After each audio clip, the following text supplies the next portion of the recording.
everybody. Today I got a nice package from a nice guy I met over on Reddit named Supallama.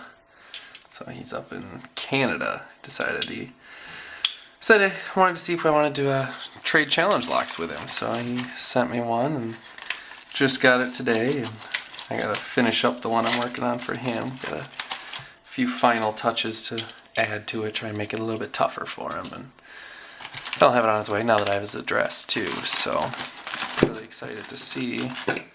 Ooh, that's a really cool key ring. I'm already really interested. That is awesome.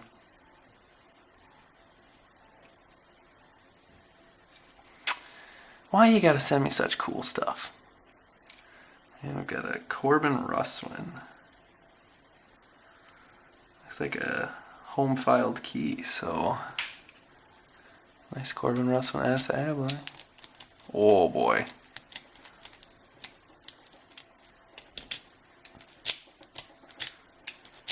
Key goes in really nice for being a homemade lock. I'm really excited. Turning left works great. Turning right is a little snaggy. I think if I pulled back I got it to... Nope. We're pretty snaggy no matter what we do, so he's got some nastiness in here, so I'm gonna have to get this up in the vise and see if we can do anything. So I'll have that here for you in just a second. Alright guys, now we got a freshly charged battery here. We started unboxing this lock that I got from Supallama, and of course then my battery, which showed 3 bars when I turned it on, instantly kind of just dropped like a rock and died. So apparently I forgot to charge it last time I used it. So we got a fresh battery in here, and I was able to get into it once, and I've seen what's inside, and it is insane. I took a video of what's inside afterwards, and just in case I don't ever get back into it again, and I might not ever get back into it again. I don't know. We'll find out. Hopefully I can do it again. And the other thing you'll notice that's changed is the keyring is gone. I showed it to my wife and she said, isn't that from Full Metal Alchemist? And I was like, holy crap, you're right. It's an anime that my wife and I really enjoy, and I mean, he had no idea that I like it. He was hoping I liked FMA, but he had no idea, and so he was super excited to hear that I am a fan of FMA. So he said, go ahead, keep the keychain if you like it. So I told him I can't promise that'll stay with the lock, and so thankfully he's cool with that. So that's now on my car key ring. The only key ring that I have on my car key. I don't like key rings on my keys that I put in my pocket, and that one's going in my pocket, so I love it. So I'm going to try and get into this here. Let's see how we can do. We got a little bit of a turn on 6, which with this lock does not mean anything because it's nasty. So, like I said, I got into it once, and it took me a good, I don't know, 20, 30 minutes to do it. I kept getting into a really nice false set, and I said, you know what, screw it. I'm in it for the long haul. I'm going to keep at this thing till I get it open, till I figure it out. And so I don't even know if my camera battery hadn't died, it would have during that anyways. So we have a little bit of an idea what's inside. So we're gonna try and get into this on camera. If not, and my phone's ringing. If not, we'll use the unboxing and the showing off the pins videos, and we'll publish that on YouTube and send it on to the next guy so that's not sitting here forever.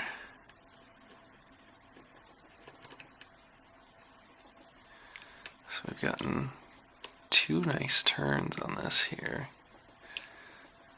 And we're in, I think this is a really nice deep false set, so I think this is where things like to just sit and not be able to figure out what to do next other than just jab around at stuff for a while. you kind of lose all feedback here.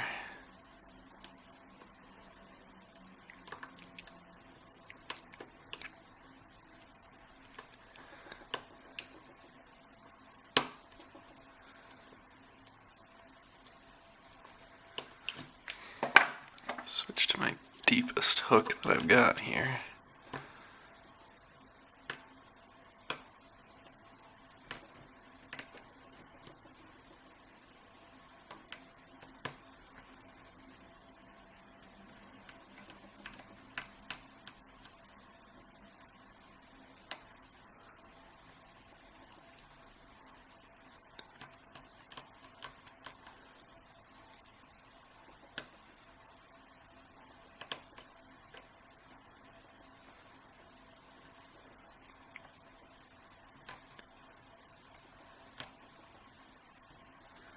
Thought I felt some feedback here.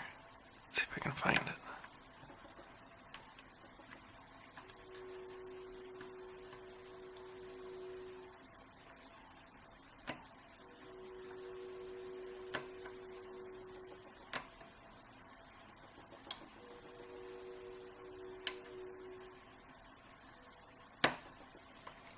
There we go.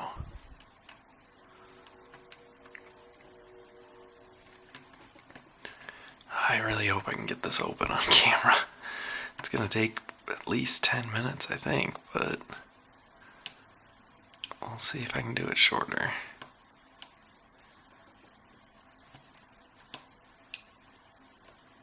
Hopefully my camera can keep recording long enough. This is where it gets stuck. I think this is about where I spent, a good 15 to 20 minutes just trying to find anything.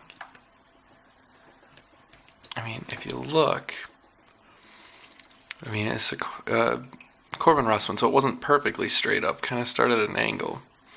I've kind of gone by this logo here and my tension wrench as to where I am on the lock, and when I start, I'm over here somewhere. So once I get to this corner of the logo, then that's about as far as I can get. And then when it finally opened, it just a hair past that, and a T-pin was holding it up. So if I can get past the corner of this, then I think we're in business, and we don't have much left.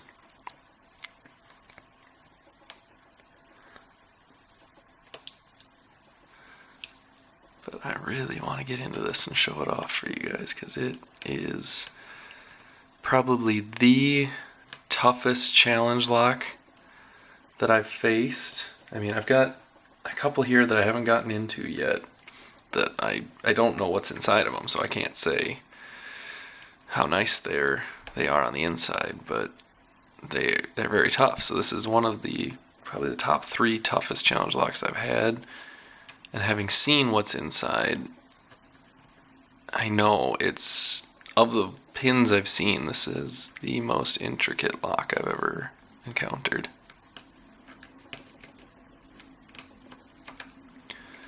Okay, so what do we got?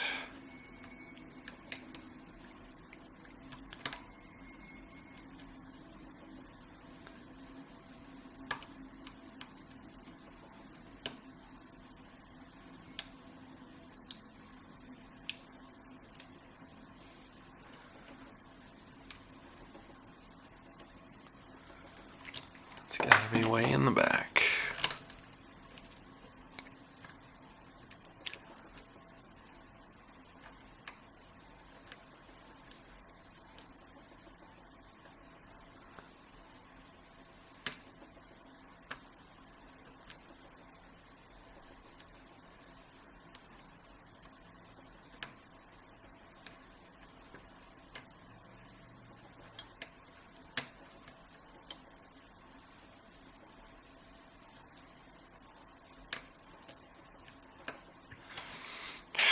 I think it's the furthest back, number 6.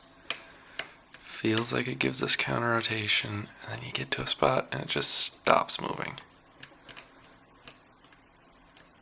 Make sure I'm not poking out the back here.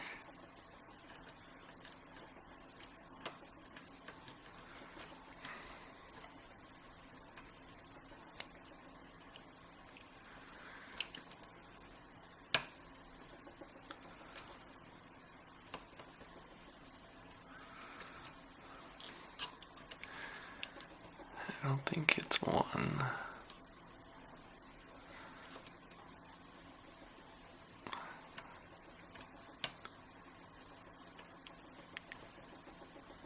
Come on.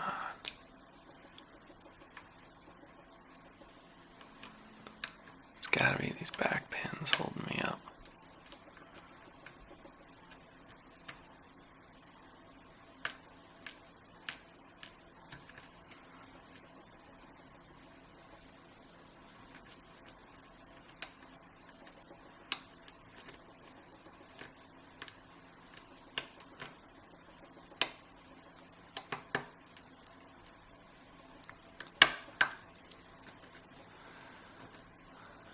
Get it? Oh, there we go. I think we might have gotten those.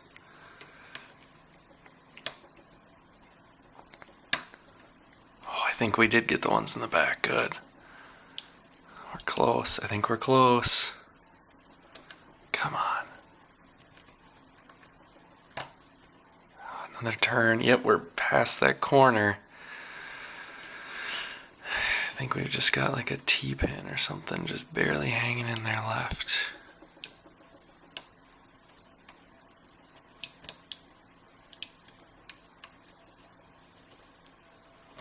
Ugh, my hand's cramping up now too.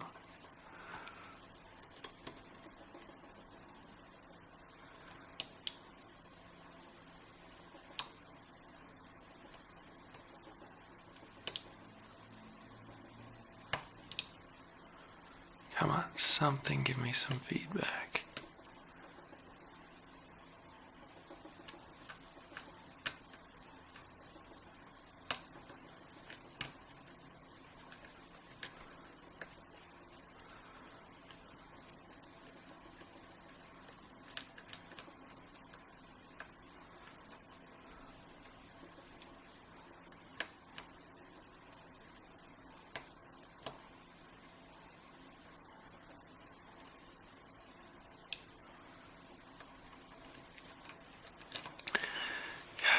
Right there. It's hanging in by a thread.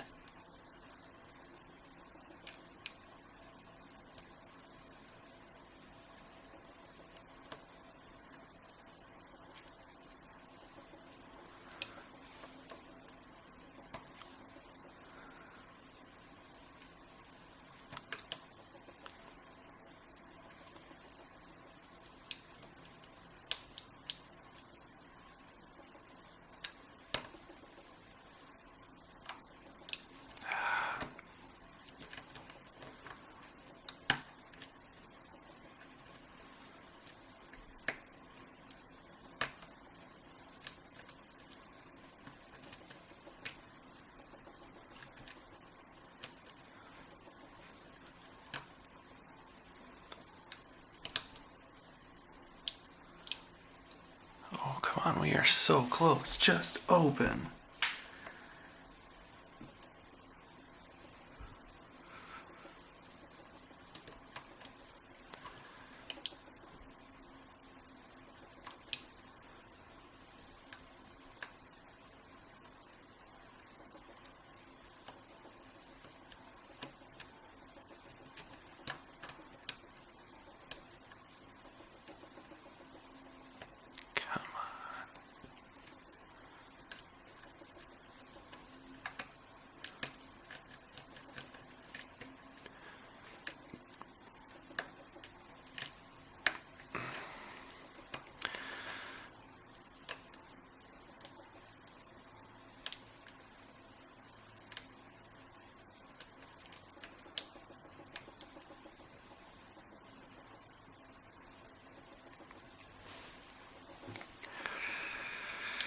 Come on. I think I've got a little bit less than 3 minutes before my camera decides. There it is! Oh, we got it.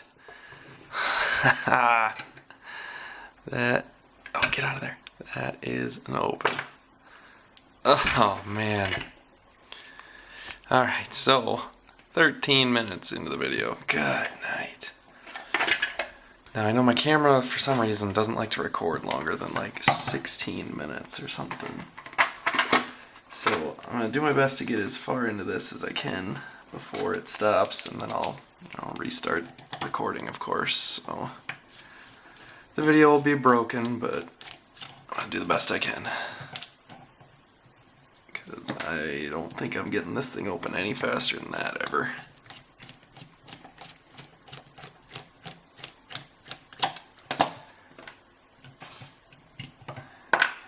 And then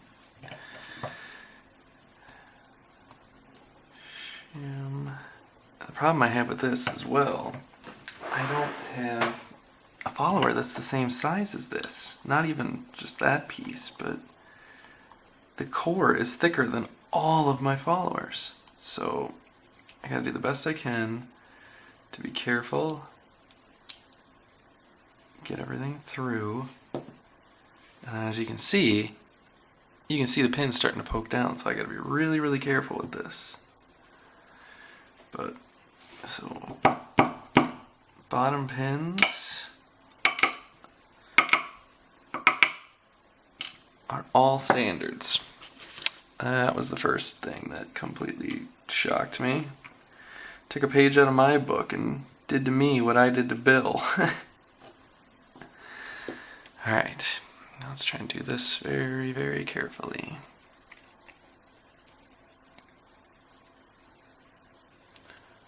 I think I want to go this way.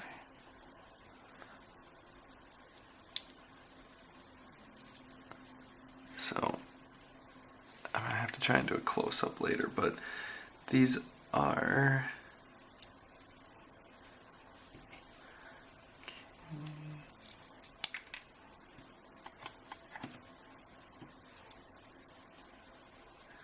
They are... I saw somebody showing a video of how they make them. They're these like wafer pins, so they are separate from the pin and pin. They can slide around on there, but they can't come off. I don't remember how they make them. I think the video that I saw, the guy like glues the head back on afterwards. It's the craziest thing I've ever seen. Alright. So, the time on my camera just turned red, so... And there it went. Okay, perfect. So, I mean, we got it gutted for the most part. We're just taking 2 springs left.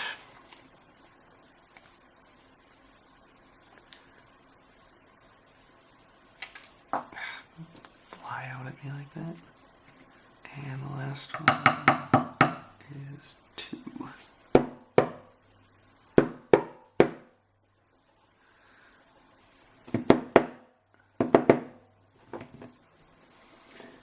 I know there's one in there. There it is. It's just this little baby of a spring. Alright. So now you can see just how much work was put into this lock. These, I don't know how to do this without sliding everything around. Individual little wafers on here. Let's see if I can do it with my hand. It might be easier. So these slide around on the... Oh, come on. Fall.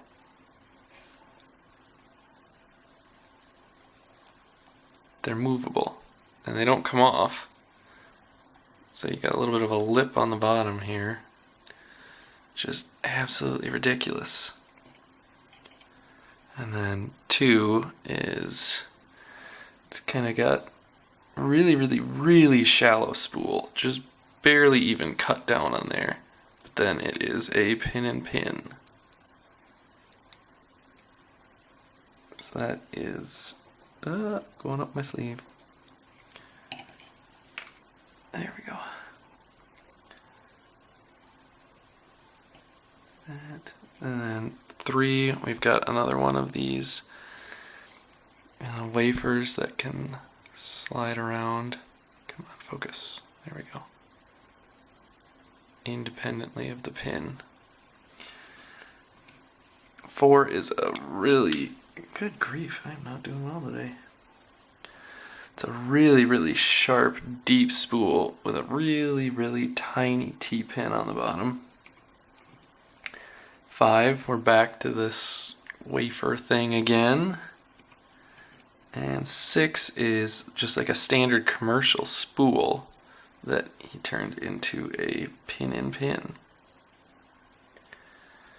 So it's got really nice sharp edges on there, and springs are all sorts of different here. We've got just a brass spring, or copper spring I mean, and then a little baby copper, 2 steels, another copper, and another steel. So a whole bunch of different variation. So I'm glad I was able to get back into this. Sorry the video is so incredibly long. I mean, we're going to be pushing 20 minutes unless I fast forward some of it in the editing. But this really was probably one of the toughest challenge locks I've ever faced. And well, before I forget, there is threading in all 6 in the core and all 6 in the Bible. Everything is threaded everywhere. And then that was our bitting. The back 2 are practically to the ceiling. Front one's almost to the ceiling. I mean, just high, low, like crazy. Home cut key, he cut that by himself. So just everything about this lock. He put so much time into this. I'm just honored to have even picked it and got it open. So I appreciate you guys watching. Supallama's already messaged me. He's got somebody else on Reddit that expressed interest in this lock already, so I'm going to get it put back together and sent off to him, and I'll put a link to his, I don't even know what, his profile or whatever on Reddit if you guys want to contact him. And he's going to be starting up his own channel here pretty soon, I think, hopefully, and we'll see some more from him. So thanks for watching, guys. Make sure to subscribe, and we'll get more videos out to you soon.